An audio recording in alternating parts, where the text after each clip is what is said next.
What if the reason you can't shake your anxiety has nothing to do with your brain chemistry and everything to do with 5 things your body desperately needs but isn't getting?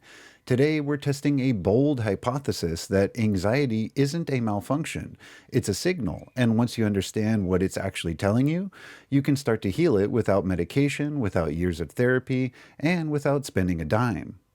Michael Bergman here. Welcome to the strategy series by Adaptive Physiology. Today, we're investigating anxiety, and I say investigating because that's exactly what this is.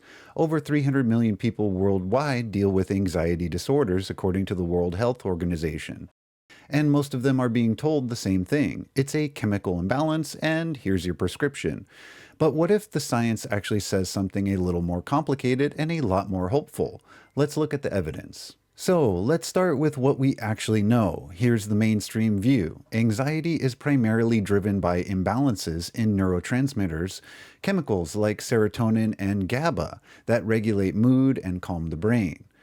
When these are out of balance, your brain's alarm system, the amygdala, gets stuck in overdrive. It's scanning for threats that aren't there, and the conventional answer? Medication to adjust those chemicals. Now here's where it gets interesting. That's not wrong, but it's incomplete, because here's what the research also shows. Those neurotransmitter imbalances don't just randomly happen. They're caused by something deeper. Think about it this way. Your body has this incredible stress response system called the HPA axis. It's the chain of command between your brain and your adrenal glands. When you perceive a threat, this system fires up and floods you with cortisol, the stress hormone. That's a beautiful design for running from a bear. But here's the problem. Modern life keeps this system switched on all the time. Chronic work stress, poor sleep, inflammatory foods, environmental toxins. Your body can't tell the difference between a real threat and a demanding boss, so it just keeps pumping cortisol. And when cortisol stays elevated for weeks, months, or even years, it wrecks everything. Your immune system, your digestive system, your sleep, and yes, your brain chemistry. But here's the part that most people never hear about. Your gut, your actual digestive system, produces roughly 90% of your body's serotonin. Not your brain, your gut. So if your gut health is compromised, and for millions of people eating a modern processed diet, it is. You're literally running low on the raw materials your brain needs to feel calm. There's a concept called the gut-brain axis, a two-way communication highway between your digestive system and your brain. When that highway gets disrupted by inflammation, poor diet, or chronic stress, the signals get scrambled. Your gut sends distress signals to your brain sends stress signals back to your gut. It's a vicious cycle. And then add in physical stressors, blood sugar crashes from skipping meals or eating too much sugar, which can literally mimic panic attacks. Nutrient deficiencies in magnesium, B vitamins, and omega-3s, all essential for making calming neurotransmitters. Sedentary lifestyles, disrupted sleep, those aren't separate issues, they're all feeding into the same system. And emotional stressors? Chronic psychological stress, unresolved trauma, social isolation, these keep your nervous system locked in a fight or flight mode. Your body is running a survival program 24/7, and it's exhausting. So here's the critical insight. Anxiety isn't one thing going wrong, it's a whole web of chemical, physical, and emotional stressors overwhelming your body's ability to regulate itself, and that actually changes the entire conversation about how to heal it. So what does all of this mean? Well, it means we need to think about anxiety differently. If anxiety were purely a brain chemistry problem, then a pill that adjusts brain chemistry should fix it permanently, right? But that's not what happens for most people. The medications can absolutely help manage symptoms, and for some people, they're genuinely necessary and life-saving. But for many, the moment they stop the medication, the anxiety returns. Because the underlying stressors, the inflammation, the gut issues, the sleep deprivation, the unresolved stress, were never addressed. It's like this. Imagine your house has a fire alarm going off. You could take the batteries out of the alarm, and yes, the noise stops, but the fire's still burning. Medication can quiet the alarm, but what if we could actually put out the fire?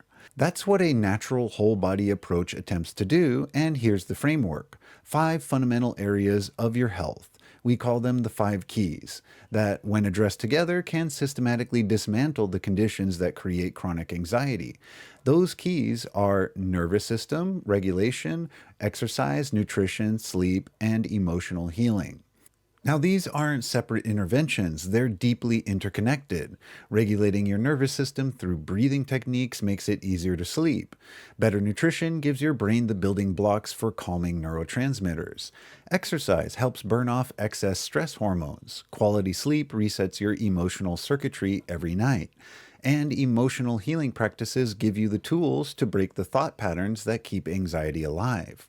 The synergy is the point. You don't need to do everything perfectly, but addressing all five areas, even partially, creates a compounding effect that's far more powerful than any single intervention. Here's the question worth sitting with. If anxiety is your body's alarm system telling you something is wrong, what if the wisest response isn't to silence the alarm, but to listen to what it's saying? All right, let's make this practical. Here's the 3 things you can start doing today that align with what the evidence suggests. Strategy 1, the 5-minute vagus nerve reset. Your vagus nerve is the master switch between your stress response and your relaxation response. And you can activate it right now. Here's how. Breathe in through your nose for a count of 4. Now, breathe out slowly through your mouth for a count of 6 to 8. That extended exhale is the key. It literally signals safety to your brainstem. Do this for 5 minutes when you wake up and 5 minutes before you go to bed. It's simple, it's free, and the research on diaphragmatic breathing is robust. Strategy 2, move your body for 20 minutes. A single bout of exercise, even just a brisk walk, can provide immediate relief from acute anxiety. It burns off cortisol, boosts serotonin, releases endorphins, and helps your brain learn that elevated heart rate doesn't mean danger. You don't need a gym membership, you need a pair of shoes and 20 minutes. Shoes are optional, you can go barefoot. Strategy 3, feed your gut, feed your brain. Start today by adding 1 large serving of leafy greens to your diet and cutting back on refined sugar. Your gut bacteria need fiber to thrive, and they're the ones making your serotonin. Think of it as feeding the factory that builds your calm. Now, these aren't miracle cures, they're foundational shifts, and if you do them consistently, the research suggests you'll start noticing changes within days, not months. So let's come back to our hypothesis. We asked, is anxiety a malfunction or is it a signal? Based on the evidence, the answer seems clear. Anxiety is your body's intelligent alarm system responding to real stressors, chemical, physical, and emotional. And when you address those stressors through the 5 keys, nervous system, exercise, nutrition, sleep, and emotional healing, you're not just managing symptoms, you're healing the root cause. If you want to dive deeper into this, we have a free article on our website where you can explore the research in more detail. And if you want the full case study protocol, a detailed personal 2-week plan showing exactly how to implement all 5 keys, become a member at adaptivephysiology.com. That's where the real strategy lives. Your body knows how to heal. Sometimes it just needs you to stop getting in the way. And I'll see you in the next one.